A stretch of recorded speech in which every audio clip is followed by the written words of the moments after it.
국가수사본부 비상계엄 특별수사단이 계엄을 심의한 국무회의에 참석했던 장관과 국정원장 등 11명에 대해서 출석을 요구했습니다. 경찰은 이들이 출석을 거부할 경우 강제 수사 등 법적인 절차를 신속하게 진행할 것이라고 강조했습니다. 자세한 소식은 현장에 나가 있는 취재기자 연결해서 알아보도록 하겠습니다. 유서영 기자. 네, 경찰청 국가수사본부에 나와 있습니다. 네, 경찰 수사도 속도를 내는 것 같습니다. 특수단이 계엄 당시 국무회의 참석자들에 대해서 출석을 요구했군요. 네, 그렇습니다. 경찰 특수단은 계엄을 심의했던 국무회의 참석자들에 대해 출석을 요구했습니다.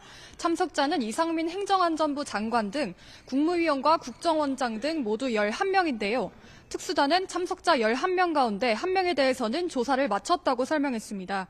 경찰 관계자는 다만 해당 인물이 누구인지는 밝힐 수 없다고 말했습니다.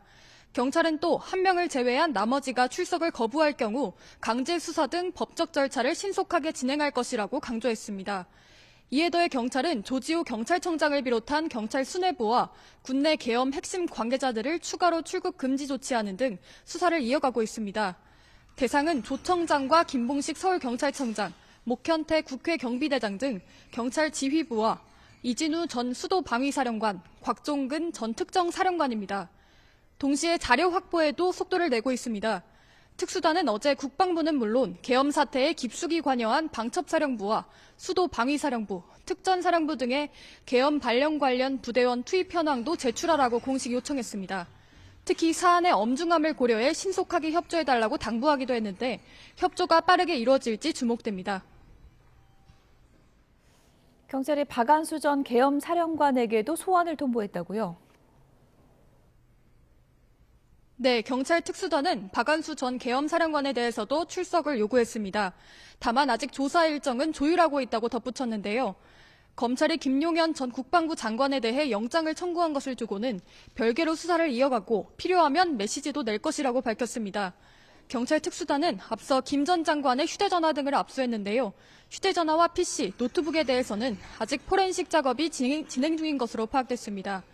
이상민 전 행정안전부 장관이나 여인영 전 국군 방첩사령관, 이진우 전 육군 수도방위사령관 등에 대해서는 소환 일정을 조율하고 있습니다. 네, 또 사건 관련자들의 참고인 조사도 계속 이어가고 있죠?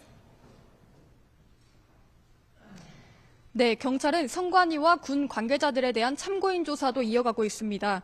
어제 저녁 8시 기준 선관위와 군 관계자 모두 12명에 대해 조사를 마쳤다고 밝혔는데요.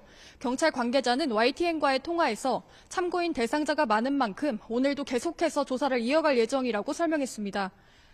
경찰은 선관위 CCTV 또한 이미 제출 방식으로 전부 확보했고 분석 중이라고 덧붙였습니다.